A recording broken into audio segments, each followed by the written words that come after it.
Assalamualaikum warahmatullahi wabarakatuh.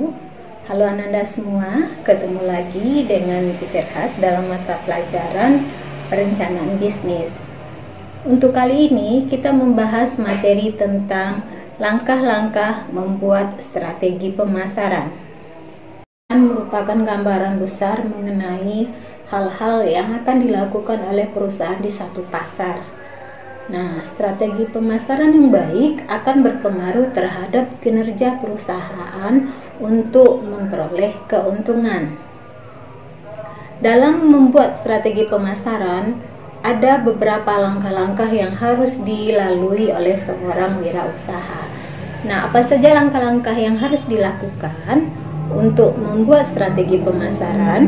Yang pertama ada kita sebut dengan menentukan segmen, target, dan posisi pasar. Nah, yang dikatakan dengan segmen atau segmentasi itu adalah suatu kegiatan membagi pasar yang sifatnya heterogen menjadi kelompok-kelompok pembeli yang homogen yang memiliki kebutuhan, karakteristik, dan perilaku yang sama. Kemudian ada lagi kita sebut dengan target. Target ini adalah proses pemilihan dan penentuan atas segmen pasar yang telah dilakukan sebelumnya, serta untuk menentukan akan seperti apa konsumen yang menjadi target dari usaha kita. Kemudian lagi yang ketiga ada kita sebut dengan positioning, yaitu adalah tindakan perusahaan dalam merancang produk dan strategi pemasaran agar dapat menciptakan kesan tertentu yang diingat di benak konsumen. Langkah menentukan strategi pemasaran yang kedua ada kita sebut dengan menentukan marketing mix. Marketing mix ini adalah perpaduan atau kombinasi dari 7P, di mana 7P tersebut adalah yang pertama ada kita sebut dengan produk. Nah, produk ini adalah segala sesuatu yang ditawarkan oleh produsen kepada konsumen guna memenuhi kebutuhan pasar. P yang kedua ada kita sebut dengan price, yaitu harga. Nah, yang dikatakan dengan harga ini adalah nilai dari barang atau jasa yang dinyatakan dalam sejumlah uang. Yang ketiga ada kita sebut dengan place atau lokasi. Nah, yang dikatakan dengan lokasi ini adalah tempat kegiatan strategis bisnis agar produk yang dihasilkan oleh produsen bisa didapatkan dan dijangkau dengan mudah serta cepat oleh konsumen. Kemudian yang keempat ada lagi kita sebut dengan promotion atau promosi. Nah, yang dikatakan dengan promosi ini adalah kegiatan memperkenalkan produk kepada konsumen. Dan yang kelima ada kita sebut dengan people atau manusia.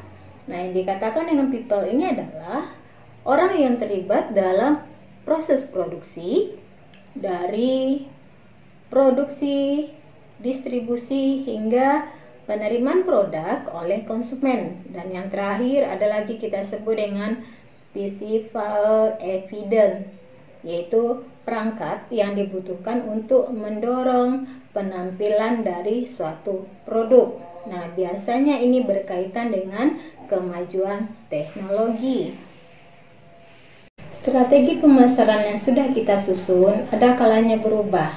Nah, penyebab terjadinya perubahan dalam strategi pemasaran yang sudah kita susun tersebut itu diakibatkan oleh beberapa faktor. Yang pertama ada kita sebut dengan faktor siklus kehidupan produk. Nah, strategi pemasaran harus disesuaikan dengan tahap-tahap daur hidup produk, di mana tahap daur hidup produk itu terdiri dari yang pertama ada kita sebut dengan tahap perkenalan. Nah, di dalam tahap perkenalan ini pertumbuhan penjualan itu sangat lambat sekali. Kenapa? Karena produk kita baru dikenalkan ke pasar. Yang kedua ada kita sebut dengan tahap pertumbuhan. Nah, di dalam tahap pertumbuhan ini tingkat penjualan mulai meningkat. Yang ketiga ada kita sebut dengan tahap mapan. Nah, di tahap mapan ini tingkat penjualan sudah besar dan tinggi serta memberikan jumlah laba yang lumayan banyak Serta yang keempat ada kita sebut dengan tahap penurunan. Nah, pada tahap ini tingkat pertumbuhan laba dan laju pertumbuhan penjualan itu sudah mulai menurun, sehingga diharapkan wirausaha melakukan inovasi serta peluncuran produk baru. Nah, yang kedua ada kita sebut dengan faktor tingkat persaingan perubahan di pasar. Nah, strategi dan pemasaran harus disesuaikan dengan posisi perusahaan dalam tingkat persaingan. Apakah dalam kategori memimpin, menantang, atau mengikuti persaingan. Nah, yang ketiga ada kita sebut dengan faktor kondisi ekonomi. Nah, strategi pemasaran harus disesuaikan dengan situasi ekonomi. Perusahaan harus memandang ke depan dan mengembangkan strategi pemasaran jangka panjang untuk memenuhi dan memastikan kelangsungan perusahaan pada jangka panjang. Demikian materi kita hari ini. Minggu depan kita lanjutkan kembali. Sampai jumpa.